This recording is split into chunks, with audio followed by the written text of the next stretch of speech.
रोज एक नई कहानी देखने के लिए चैनल को सब्सक्राइब करें और बेल आइकन दबाना ना भूलें। सुनीता अपनी बहू प्रीति को आवाज लगाते हुए उससे बोलती है, बहू, अब तो तुझे इस घर के तौर तरीके भी पता चल गए हैं और इस घर को भी तूने बहुत अच्छे से संभाल लिया है। हाँ जी माँ जी। जी माँ जी बोलना हो गया तेरा? तो बहू अब जाकर संडास साफ कर ले। 2 दिन हो गए हैं, संडास अभी तक साफ नहीं हुआ। जी माँ जी, अभी साफ कर देते हैं। प्रीति सीख वाला झाड़ू लेकर टॉयलेट साफ करने लगती है। तभी सुनीता उसके पास आ जाती है और उसको इस तरह टॉयलेट साफ करता हुआ देखकर उससे बोलती है, बहू, टॉयलेट को इससे साफ करना होता है और वो रखा ब्रश। उठा और जाकर संडास को साफ कर। इससे पहले कभी हार्पिक से टॉयलेट साफ नहीं किया क्या? पर माँ जी, ये हार्पिक क्या होता है? हमारे गांव में तो ऐसे ही साफ करते थे। देखिए ना, संडास एकदम तारों की तरह चमक रहा है। पर मेरी गांव की भोली बहू, मुझे अपना संडास ऐसा चमकता हुआ चाहिए जो सिर्फ हार्पिक से ही हो सकता है। तो अब इसे पकड़ और जाकर संडास को साफ कर। उसके हाथों में हार्पिक और ब्रश थमाकर सुनीता वहाँ से चली जाती है। प्रीति टॉयलेट में हार्पिक गिराकर खुद से कहती है, ईका, माँ जी भी ना, अरे ये तो नील है, इससे तो कपड़े चमकाते हैं, पर अब तो हमें संडास चमकाना है इससे। इतना बोलकर वो अपने काम पर लग जाती है। जिसके थोड़ी देर बाद वो देखती है कि टॉयलेट पहले से काफी ज्यादा साफ हो चुका है। प्रीति ये देखकर अपनी सास के पास जाकर उससे कहती है, अरे वाह माँ जी, ये नील तो बहुत बढ़िया है, संडास एकदम साफ हुई गवा। बहू, हर नीली चीज दिखने वाली नील नहीं होती, इससे सिर्फ संडास साफ होता है। प्रीति अपनी सास की हाँ में हाँ मिलाकर वहाँ से चली जाती है और थोड़ी देर के बाद वो अपनी सास के साथ टीवी देखती है, जिसमें वो हार्पिक का ऐड देखती है और मन ही मन सोचती है, लगता है हमारे जैसे और भी बहुत लोग होंगे जिनको हार्पिक के बारे में पता नहीं है। क्यों ना हम घर घर जाकर लोगों को हार्पिक के बारे में बताना शुरू कर दे, हार्पिक का जादू दिखाए। हाँ, ये सही रहेगा। ये सब सोचने के बाद प्रीति अगले ही दिन से अपनी गली के सभी लोगों के घर जा जाकर उनको हार्पिक के बारे में बताने लगती है। ऐसे ही वो जब अपने बगल वाले घर में जाकर उनसे बोलती है, तब आंटी जी, ये देखिए, ये हार्पिक है, इससे आपका टॉयलेट एकदम साफ हो जाएगा और एकदम खुशबूदार तारों की तरह टिमटिमाएगा। अरे सुनीता की बहू, हमें ना करवाना तुझसे अपना टॉयलेट साफ, तू जाकर अपने घर के टॉयलेट को साफ कर, समझी?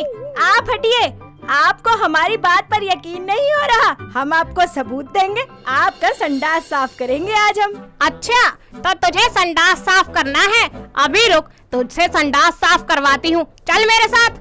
वो औरत उसको पकड़कर उसके घर ले जाती है और उसकी सास से बोलती है, अरे सुनीता, तूने अपनी बहू को संडास साफ करने का काम दे दिया है क्या? जो तेरी बहू गली के सारे घरों में जाकर हार्पिक का प्रचार कर रही है। नहीं तो, पर हुआ क्या? अरे हुआ ये है कि तेरी एक गवार बहू सभी के घरों में जा जाकर उनका टॉयलेट साफ कर रही है और हार्पिक का प्रचार भी। प्रीति की ये हरकतें देखकर सुनीता को बहुत गुस्सा आता है, पर वो अपनी पड़ोसन से अपनी बहू की तरफ से माफी मांग लेती है और बोलती है, ये थोड़ी भोली है, तुम्हें तो पता ही है ना।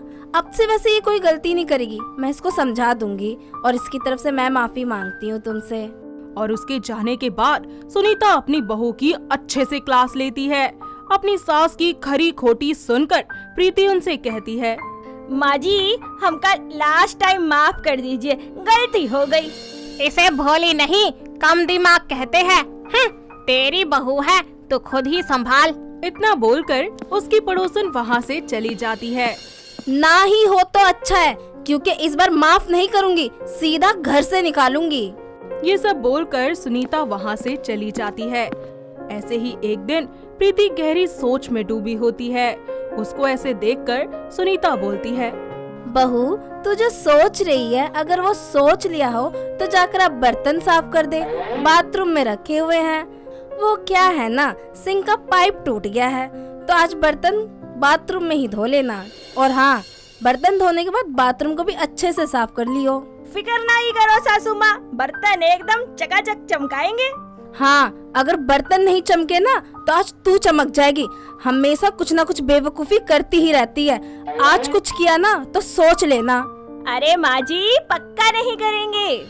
प्रीति बाथरूम में जाकर बर्तन साफ करने लगती है। सारे बर्तन साफ करके वो जल्दी से हार्पिक लाकर उस बाथरूम को साफ करते हुए खुद से बोलती है, आज माँ जी ना हमसे बहुत खुश हो जाएंगी। अरे उस दिन तो हमसे नाराज हो गई थी, पर आज संडास की तरह ना हम बाथरूम का फर्श भी चकाचक चमकाएंगे देखना। और फिर चमकता फर्श देखकर माँ जी तो एकदम फूलों की तरह खुश हो जाएंगी। पर आज ही हार्पिक इतना बदबू काहे दे रहा है, उस दिन तो नहीं करता था। प्रीति सारा काम करने के बाद अपने कमरे में जाकर आराम करती है और कुछ ही समय के बाद जब सुनीता बाथरूम में जाती है तो उसमें से आ रही बदबू से वो तुरंत बाहर निकल आती है और अपनी बहू को आवाज देकर उससे बोलती है, अरे ओ प्रीति बहू, आखिर आज तूने बाथरूम किस चीज से साफ किया है जो बाथरूम में इतनी बदबू आ रही है? जी माँ जी बस आए, बोलिए ना, क्या बात हुई गई? ओ मेरी गांव की भोली बहू, आज ये बाथरूम इतना महक क्यों रहा है? तूने साफ नहीं किया क्या? किया तो था माँ जी, आज तो हमें खुद ही नहीं समझ आ रहा। उस दिन जब इस हार्पिक से संडास साफ किए थे तो वो बहुत ज्यादा चमक रहा था और खुशबू भी आ रही थी, लेकिन आज जब इससे बाथरूम का फर्श साफ कर दिए तो इसमें से तो बहुत गंदी महक आ रही है। लगता है ये हार्पिक खराब होएगा, दूसरा लाना पड़ेगा। खराब ये हार्पिक नहीं, तेरा दिमाग हो गया है। अरे गांव की जाहिल गवार लड़की, हार्पिक से सिर्फ टॉयलेट साफ होता है, बाथरूम नहीं। बाथरूम के लिए लाल वाला हार्पिक होता है। सुनीता उस पर भड़क ही रही होती है कि तभी उसका बेटा अमित आ जाता है और अपनी माँ को ऐसे भड़कता हुआ देखकर वो अपनी माँ से कहता है, माँ, आप प्रीति पर इतना गुस्सा क्यों कर रही हो? वो एक छोटे से गांव से आई है, उसको अभी इन सब के बारे में इतने अच्छे से नहीं पता। अगर आप उसको पहले ही बता देती तो वो ये गलती नहीं करती। अरे पर तेरी बीबी के पास 4 आने का भी दिमाग नहीं है। अभी कुछ दिन पहले भी ये लोगों के घरों में जाकर टॉयलेट साफ कर रही थी और आज देखो, कभी ऐसा ना हो कि ये बर्तनों को भी हार्पिक से ही साफ कर डाले। माँ जी, अब हम इतने भी गवार नहीं हैं। अब हमको समझ आ गया है कि लाल हार्पिक बाथरूम के लिए होता है और ये गाढ़ा नीला संडास के लिए होता है। अब समझ आ गया, नील और नीला हार्पिक अलग है और बाथरूम के लिए लाल वाला हार्पिक होता है। माँ, अब तो गुस्सा थूक दो और माफ कर दो प्रीति को। अब उसको सब समझ आ गया है। ये बस आखिरी बार माफ कर रही हूँ, वो भी तेरे कहने पर। सुनीता एक बार फिर से अपनी बहू को उसकी गलतियों के लिए माफ कर देती है, जिसके बाद प्रीति को भी चीजों को धीरे धीरे सही से इस्तेमाल करना आ जाता है और वो अपनी बेवकूफियों को भी बंद कर देती है। ये सब देखकर उसकी सास को बहुत खुशी मिलती है और फिर पूरा परिवार एक साथ खुशी खुशी रहने लगता है। तो दोस्तों, कैसी लगी आपको हमारी ये हार्पिक वाली बहू की कहानी? क्या आपके घर के आसपास भी है कोई ऐसी बहू? अगर हाँ, तो उन्हें ये वीडियो दिखाइए और हमें कमेंट करके बताइए। दोस्तों, अगर आपको ये कहानी पसंद आई तो इसे लाइक करें, शेयर करें और कमेंट करके बताएं कि कहानी में आपको सबसे अच्छा क्या लगा।